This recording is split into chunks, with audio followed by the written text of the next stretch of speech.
Hey guys, it's Jenny. Welcome back to the Bookworm Buddies. It's time again for Thriller Thursday.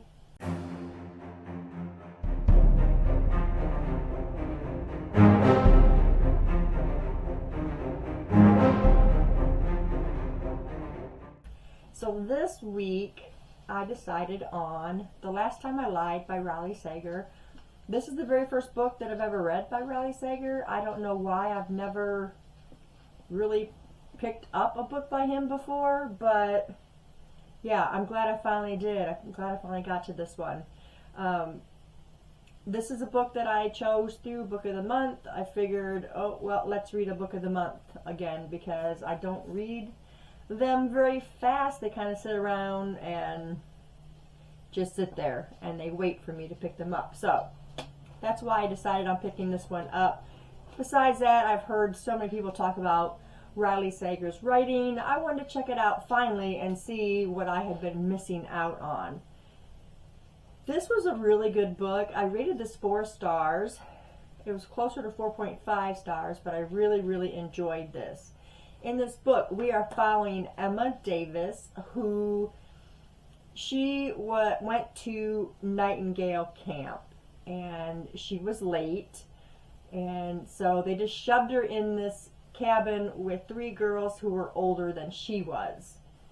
And there was one night where she woke up seeing them sneaking out in the middle of the night, and the last one she saw was Vivian telling her, this is just too much for you, you're too young, and she left. And that was the last time anyone ever saw those 3.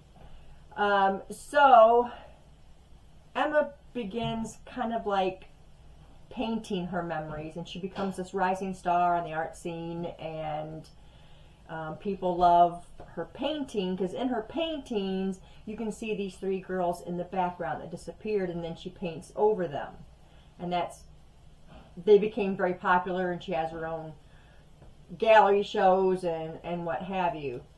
So then Francesca, who is the proud owner of Camp Nightingale, contacts Emma and asks if she would like to come back to the camp and maybe teach art, to some of the campers there and what have you. And Emma finally does agree to come. So when she gets there, she finds that she's being watched a lot. There's a camera that's pointing at the cabin because she's in a cabin with 3 other girls because they didn't have a cabin for her. I can't remember if she was late again or something, but she ended up having a camp with 3 girls. So she feels like she's being watched a lot. Like I mentioned, there's a camera that's pointing directly to their cabin, and that sort of thing. And so she's feeling a little odd, and she's noticing things around the camp that don't quite seem right. So then, slowly but surely, history's starting to repeat itself, and the 3 girls that she's in the cabin with end up disappearing. And that is as far as I'm going to go with talking about the synopsis of this book, because this is all you can read in the synopsis. So that's all I'm going to tell you about the book. I really did enjoy this book. I felt like there was a lot of drama and a lot of things going on, and I did not expect what the ending turned out to be at all. I was really surprised by that, but pleasantly surprised. This one I felt was really good. I really liked the writing style because I feel like it's very fluid. I feel like he gives you just enough to keep you going, but not enough to give things away. So I like that aspect of the story as well.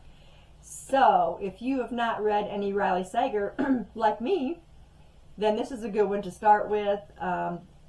This, I think, was a great introduction to his writing, and I look forward to more and more of Riley Sager. I've got several of them on my Kindle, so I think I'll just go through and start reading those as well. So yeah, if you have read this book, let me know what your thoughts were about it in the comments below. Also remember, if you guys want me to read a thriller that you've read and you want my thoughts on those, You can put those in the comments also, and I will get to those as soon as I can. But that is it today for Thriller Thursday, guys. Thanks for staying tuned, and I'll see you in the next one. Bye.